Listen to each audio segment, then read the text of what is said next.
Compañeros, bienvenidos a un nuevo episodio de Cuestionare, donde en esta semana hablaremos de algo diferente. En esta ocasión casi no toca el coronavirus. Sorprendentemente, una semana donde la agenda mediática ha estado controlada por temas diferentes, y temas sociales, temas sumamente importantes, que son internacionales, pero también deben de ser contextualizados a México y pueden aplicar. La discusión se puede aplicar a México para empezar a comprender nuestra realidad mejor, nacional, ¿no? Y no solamente centrarnos y abarcar las noticias que Estados Unidos puede marcarnos, sino que nosotros podamos utilizar esas noticias para reflexionar sobre aspectos sociales importantísimos para nuestro país. La semana pasada, un hombre afroamericano en Estados Unidos, en Minnesota, en la ciudad de Minneapolis, fue muerto a manos de policías, a manos de un policía que lo mantuvo durante más de 8 minutos. Esto ha sido comprobado, ya que los policías estaban respondiendo a una llamada al 911 que indicaba que esta persona estaba intentando pagar con un billete, $1 falso, ¿no? A partir de eso la policía responde, lo meten bajo el uso de la fuerza, lo someten a este señor George Floyd, y afroamericano, y resulta muerto después de 8 minutos de estar siendo asfixiado, después de pedir, de implorar por su vida, ¿no? Todo esto está en cámara de varios espectadores que estaban caminando por ahí y grabaron a los policías, y a partir de esto han surgido protestas sumamente violentas en lo largo y ancho del país. Mireya, ¿qué nos puedes decir más al respecto? Bueno, pues esto se ha dado, de hecho, en un principio las protestas empezaron siendo pacíficas, pero hubo una respuesta por parte del gobierno no muy, como en el que se mostraba pues, muy poca disponibilidad a aceptar los errores por parte de la policía. No, hubo muy poca eficiencia, en un principio solo se despidió a los policías que realizaron este acto terrible, y ni siquiera se pretendió juzgar. Ahora en este momento ya se está juzgando a la persona que cometió este asesinato, pero en un principio fue bastante ineficiente. Entonces eso empezó a molestar a las personas. También el hecho, muchos dicen que esto fue como la gota que derramó el vaso.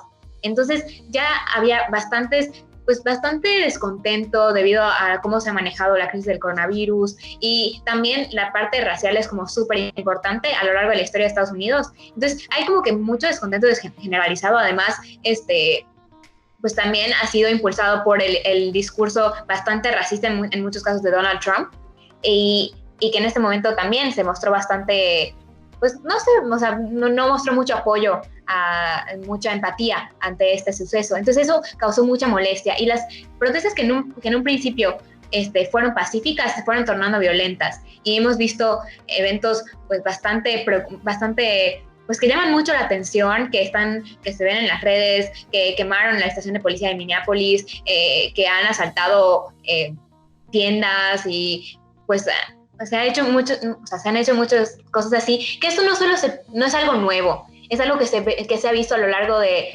los años recientes, y en general, se ha visto bastante en las protestas, y es un tema de debate muy interesante el ver si está justificado protestar de manera violenta para poder conseguir algo. Entonces, creo que es algo que podríamos plantearnos, que podríamos discutir. No sé qué piensen ustedes sobre si está justificado utilizar la violencia para hacer justicia, para protestar, ¿no?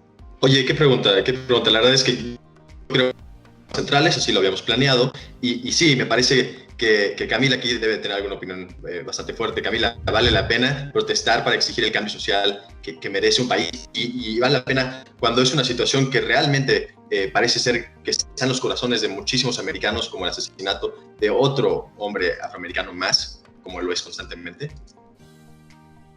Sí, es un tema muy delicado el poder decir o indicar si vale la pena o no hacerlo de manera tan violenta. Sin embargo, aquí yo quiero estar de acuerdo con el expresidente de Estados Unidos, Barack Obama. Hizo un artículo de opinión sobre este punto, este momento, donde dice cómo podemos hacer que este momento sea el punto de quiebre para generar un cambio de verdad. Y dice, es que no solamente tenemos que enfocarnos en las protestas, ¿no? Esta es una gran oportunidad para exigir el cambio, pero también tenemos que, en conjunto, checar una estrategia política sobre qué exigir y a quién exigirle. Entonces, yo estoy totalmente de acuerdo en manifestarnos, en alzar la voz, en protestar.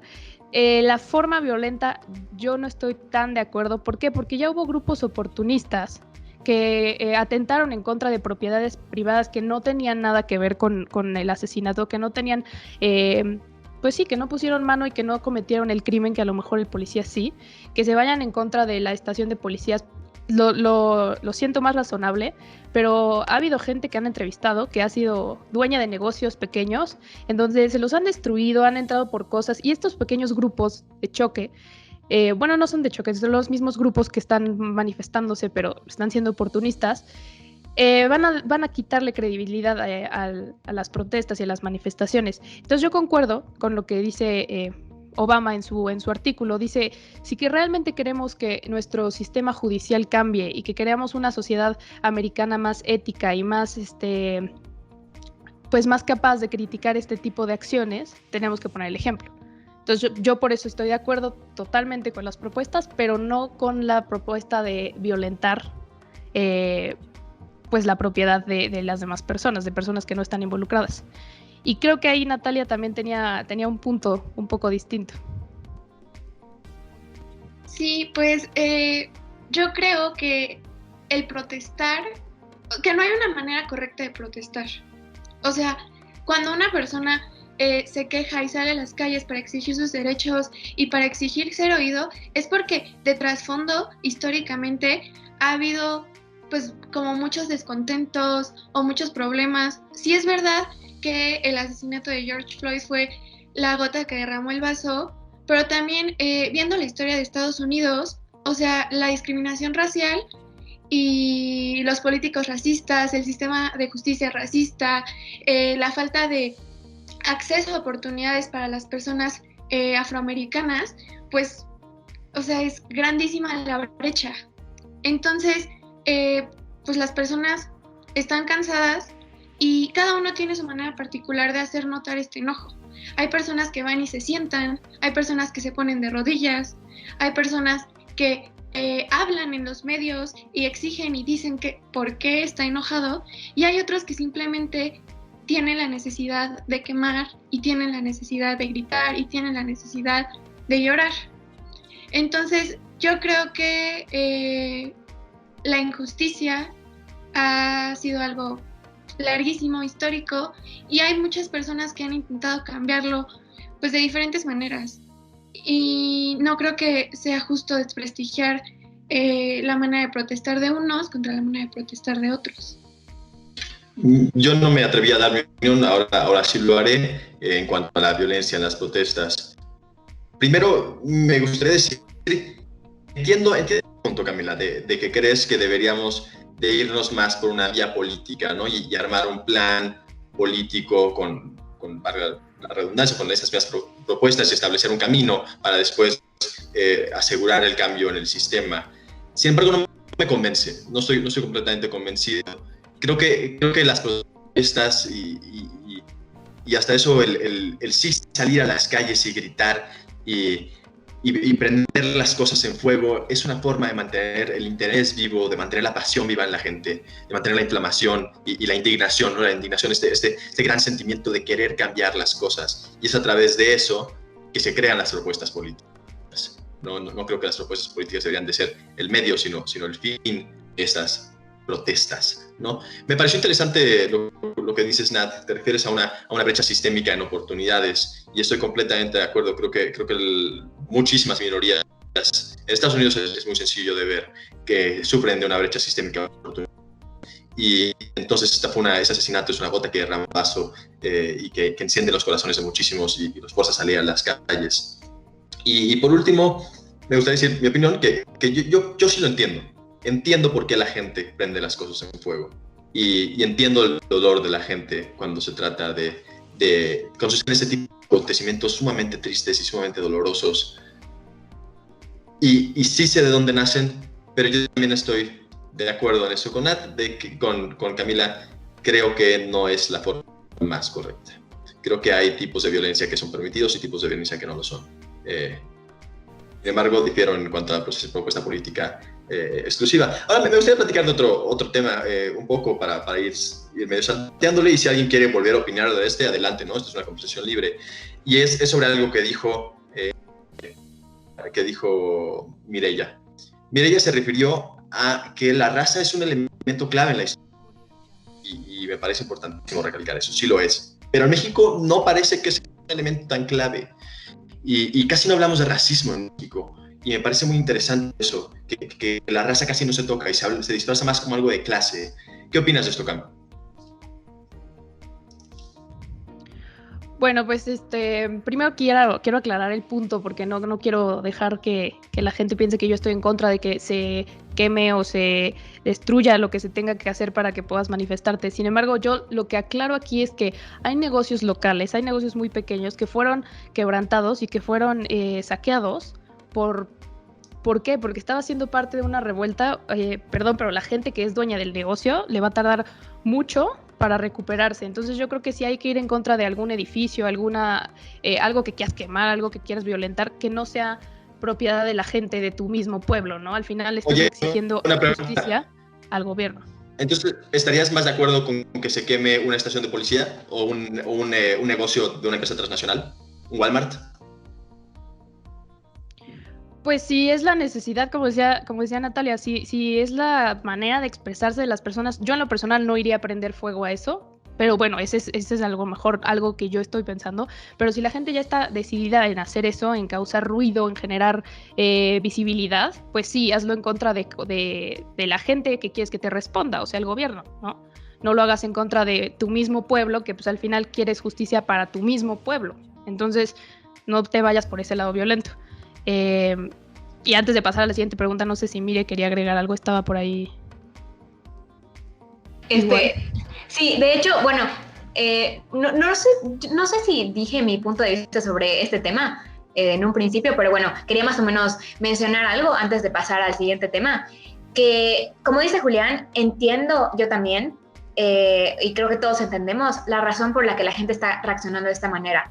¿Por qué están reaccionando de una manera muchas veces bastante violenta, que están perjudicando a terceros y así? Yo creo que este es un riesgo, yo sí no estoy de acuerdo. Yo, la verdad, personalmente entiendo a estas personas, pero no estoy de acuerdo con la manera de expresarse. No creo que ayude mucho, porque creo que muchas veces puede ser bastante contraproducente. El reaccionar, el protestar de manera violenta puede ser frecuentemente contraproducente, porque puede hacer... O sea, pone en riesgo que se tache de violento o de irracional o de, pues sí, de exagerado las propuestas que pueden ser muchas veces, que generalmente son bastante razonables y bastante entendibles. Eso es lo que está pasando, de hecho, ahorita con Donald Trump, que estaba leyendo que muchos mencionan que ahorita la postura de Donald Trump es de mantener la ley y el orden. Y sí hay una tendencia en ciertos estudios que dice que los votantes, las personas, tienden a inclinarse más para buscar pues la ley y el orden, o sea, buscar estabilidad. Ahorita lo que probablemente quieran algunos votantes es lo que se mencionaba, y concuerdo muchas veces, creo que tiene bastante sentido decir eso, que la gente generalmente quiere estabilidad. Sí hay violencia y ciertos grupos están dispuestos a manifestarse de ciertas formas, pero la generalidad de la gente yo creo que busca bastante estabilidad, y el hecho de hacer como actos violentos hace que se pueda desacreditar esos grupos y hace que la gente pueda escuchar más a Donald Trump, que está teniendo una postura pues bastante, bueno, que no es la que debería tener, bueno, no es la que, pues no es una postura de unidad, de estabilidad, y pues se está como enmascarando con ese ley y el orden, que pues no lo sé, creo que creo que la violencia puede dar pauta a ese tipo de posturas.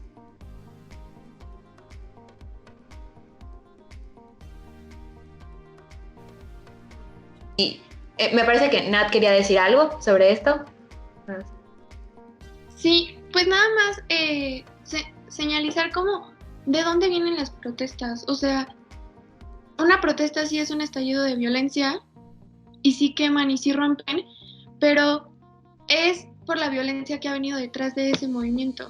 Hay una activista antirracista de Estados Unidos que se llama Tamika, que hace poco pues habló del tema y dijo, la violencia la aprendimos de ustedes, porque todos los días se violentan a personas afroamericanas y de manera como micro, tal vez no tal cual van al extremo de matarlos, como fue el caso de George Floyd, pero hay microviolencias y yo creo que estas violencias son como un poquito más no visibles, pero igual de graves que la violencia en una protesta. Y por eso creo que las personas cuando van y protestan y queman tienen la misma validez y el mismo derecho que expresarse pacíficamente. Muy bien, chicos. O sea, yo también concuerdo con algunas cosas de las que dice Natalia. Nadie le quita validez como a la palabra de nadie. Y Julián, te regreso la pregunta sobre el caso en México. ¿Por qué en México no se ha priorizado hablar de racismo, sino más como clasismo? ¿Por qué es más tema de conversación? Sí, perdón, el micrófono, una falla técnica. Me parece que es una buena pregunta y creo que la respuesta es que no hablamos tanto de racismo y se disfraza más como clasismo, porque quienes tenemos un tono de piel más blanco tenemos demasiado para permitir que no queremos que se cuestione ese estatus, no queremos que llegue alguien a desafiarlo, y entonces decidimos que el problema no es de raza, sino de clase, en discurso solamente, porque sí hay un problema de raza, me parece que es un problema histórico que se ha cargado desde hace siglos, pero que no hemos hecho nada para intentar solucionar, ¿no? Y de hecho todo lo contrario, hemos intentado obstaculizarlo más. En ese sentido me parece que hay que siempre reconocer que están vinculados la clase y la raza en México, ¿no? Que usualmente es el que tiene menos es el que tiene un tono de piel más oscuro. Y eso es una constante en toda la sociedad mexicana. Me parece que hay excepciones y estoy dispuesto a aceptarlas. Sin embargo, la generalidad funciona así. Y ese es mi punto de vista. Y creo que deberíamos de sí enfocar el debate y el discurso político hacia reconocer que hay un problema de racismo en México. A pesar de que no tengamos discusiones tan claras de raza, sino que son más bien de tono de piel. Y esa es mi opinión a grandes rasgos. ¿Tú, Camila, qué piensas? Pues es que yo no sabría si definir tal cual la discriminación por clase o por raza, sino más bien como sector marginal, ¿no? Hay sectores que están siendo marginados por el mismo gobierno, o sea, por la misma sociedad y también por el mismo gobierno. ¿Por qué? Porque hay sectores donde ni siquiera se invierte, donde ni siquiera se piensa conectar o hacer parte de la economía nacional para que podamos, pues todos gozar de los beneficios, sino que nada más se invierte o se llega a sectores atractivos para la industria, ¿no? Entonces yo diría que esta parte de marginar a cierto sector coincide o es más bien parte de la raza y de las clases sociales, ¿no? Al final, los que terminan siendo excluidos son los de menor clase social y lamentablemente en México, yo creo que esto viene de historia, pues yo creo que desde la conquista, ¿no? Desde que nos trajo el tono más claro de piel, los españoles, y yo creo que desde ahí empezaron a hacer esta diferencia, ¿no? O sea, desde que ellos empezaron a venir a explotar a la gente para que les dieran los recursos y todo eso es el contexto histórico, que bien es un trabajo más profundo y no sé qué tanto este tema de racismo esté presente en agenda social y en agenda de criterio por nosotros mismos, ¿sabes? No sé qué tan presente lo tengamos.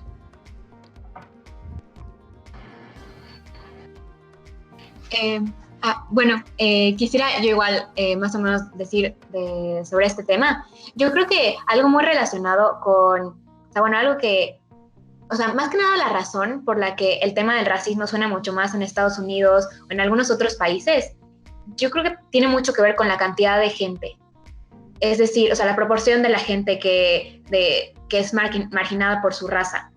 O sea, por ejemplo, estaba viendo que hay muchas protestas en otras partes del mundo que se desencadenaron debido al asesinato de George Floyd, en el que se protesta acerca de la raza. Y son muchos países, Alemania, Canadá, en el que hay bastantes inmigrantes, en el que hay gente pues, de otras razas y son proporciones bastante grandes de gente. En Estados Unidos, se llaman grupos minoritarios, pero en realidad no son minoritarios porque son una parte muy importante de la población. De hecho, me gusta mucho el término que se usa en inglés, minoritized groups, o sea, que son como hechos minorías, pero no son realmente minorías. Entonces, en México, el grupo que podría decirse que es discriminado racialmente, es decir, pues los grupos indígenas, no son una parte tan grande de la población. Entonces, puede ser que debido a eso se ha dejado de lado este tema, aun cuando es un tema bastante importante. Entonces, creo que podría tener que ver con eso. No sé qué piensa Natalia también. Sí, pues, como dijo Camila, el tema del racismo en México viene desde la conquista. Tal vez nosotros no lo vemos tanto hacia los afroamericanos porque la comunidad afroamericana aquí en México ni siquiera es como tan reconocida, porque sí existe y hay un gran número de personas afroamericanas en diferentes regiones de México, pero nosotros lo vemos más hacia las personas indígenas. Hay como esta concepción pues cultural de asociar el color de la piel con el estatus socioeconómico, como dice Julián. Entonces, por eso, por ejemplo, cuando vamos al mercado, los señores, pues los que están vendiendo fruta o verdura, te dicen güerita, porque se asocia como el güerita con el patrón. Y pues esto viene desde la colonia. El español, el güerito, el blanco, es el que tiene el poder. Y nosotros no lo reconocemos o no lo queremos hacer como muy visible, porque a las personas indígenas no se les ha dado el poder de protestar. O sea, protestan por ser indígenas y porque no tienen los mismos derechos, pero no se les ha dado la oportunidad de decir que esa diferencia es por su color de piel y que es algo racial. Pero el racismo en México es fuertísimo. En la calle, cuando ves a una persona más morenita o pues sí, o sea, o hasta negra, asocias como su color de piel con o es pobre o me va a pedir algo o cosas que realmente no tienen ningún sustento, pero son culturales. Entonces yo creo que nosotros como mexicanos deberíamos reflexionar y decir, tal vez no somos racistas con los negros, pero sí somos racistas con nuestros indígenas y con nuestras raíces. Sí, me parece que el tema del indígena es más claramente. Tenemos muchísimas etnias, muchísimas cosas y es una de nuestras más grandes fortalezas, ¿no? La diversidad que tiene México y que no siempre es reconocida. De hecho en sí mismo, el decir que hay dos razas en México, primero solemos decir que hay una raza, ¿no? Que todos somos mestizos, y eso es una falsedad, no todos somos mestizos, porque la raza y la cultura están mezcladas una con la otra, y entonces al haber muchas culturas y muchos tipos de gente, también hay varios tipos de razas, ¿no? Y luego el siguiente paso es decir que hay dos, que hay lo indígena y lo no indígena, lo cual también es falso. Indígenas, y cada una es tan específica y tiene tantas particularidades, y me parece que ahí es donde se ve más claro el racismo. Sin embargo, creo que también hace falta reconocer que hay racismo hacia el moreno que no es indígena, hacia la persona que no es indígena y que tiene un color de piel diferente. La gente que somos de color de piel más blanco, solemos juntarnos entre nosotros nada más, nuestras amistades suelen ser de este mismo color de piel, no solemos abrirnos a otro tipo de personas y son persistentes, y me parece que es claro, es una cosa que tenemos tan metida en nuestra cultura blanca mexicana, dentro de hasta los mismos memes se ven, ¿no? O el referirte a alguien como naco o como prieto, o compartir el meme de tonos de piel y quienes pasan a un lugar y quienes no, quienes tienen ciertas conductas y quienes no, me parece sumamente racista. Y algo que deberíamos evitar y reflexionar. Y en ese sentido, igual tú lo introdujiste, Natalia, sobre cuál es nuestra obligación, qué debemos hacer, o sea, cuidamos a que ese problema se minorice. Camila o Mireya, quien quiera, adelante. Yo nada más quería retomar una idea que dijiste, que viene ya muy arraigado este concepto de ser racista con la gente morena así en nuestra cultura. Es que el que se diga que es algo cultural es algo fuerte, porque significa que la cultura pues, se va heredando, se va transmitiendo de generación a generación. Y yo creo que nuestra generación, Julián, y yo creo que lo hemos visto con gente de minorías, llámese por nuestros gustos diferentes, por nuestros tonos de piel, lo que sea, yo creo que nuestra generación ya no entra en el decir que se va a transmitir esto de manera cultural. Entonces, yo creo que la generación que estamos creando cambios de percepción, cambios de equidad y demás, ya no deberíamos decir que esto entra en nuestra cultura, sino que tenemos que romper con estos esquemas y que esto de ser tan clasistas y racistas, pues no lo vamos a transmitir a las siguientes generaciones. Yo creo que eso nos toca a nosotros ahorita pensar. Bueno, yo quería como resaltar el tema de raza, porque es mentira que hay razas en el mundo. Existe una raza humana y existen diferentes tonos de piel y todo lo que quieras, pero solo somos una raza humana, no es raza de negros, raza de chinos, raza de blancos, es una raza humana con diferentes características físicas. Entonces, para empezar como a terminar con este tema de racismo, hay que reconocer que somos uno, somos seres humanos y no importa el color de piel, perteneces a la raza humana. Entonces, empezando por ahí, puedes terminar muchísima el tema de ser racista, ¿no? Porque ya no le estás dando la connotación de sectorizar por color de piel. Y entonces, tú eres raza A, tú eres raza B, tú eres raza C. Si no eres, todos somos una raza con diferencias. Entonces, yo creo que ahí está como el punto clave para poder empezar a terminar con este racismo. Y pues, no sé tú qué opines. Sí, de hecho, bueno, finalmente, o sea, pues como mi conclusión igual quiero retomar unas cosas que dijeron todos ustedes que me parecieron muy, muy interesantes. Primero, para empezar, lo que mencionó Camila sobre que que ahorita ya somos una generación más joven que ya no estamos pensando tanto en esa parte de la, o sea, como ya no es parte de nuestra, bueno, el decir cultura parecería algo difícil de cambiar, pero que nuestra generación podría pues estar un poco cambiando esa concepción de la separación entre razas, como lo que tú mencionas, Natalia. Entonces, creo que este evento de George Floyd nos hace ver que que ya deberíamos haber pasado esa etapa de de pensar por razas, y todavía no lo hemos pasado, todavía es un tema muy pendiente en la agenda la verdad es que yo creo que la mayoría de los países. El tema del racismo todavía está muy arraigado en la mayoría de los países. Entonces, en parte es muy importante no perder de vista que lo que pasó pone en evidencia que este es un tema todavía pendiente, que no podemos dejar de lado y que, pues bueno, empezar a pensar en unidad. Y creo que también, bueno, quería mencionar igual como último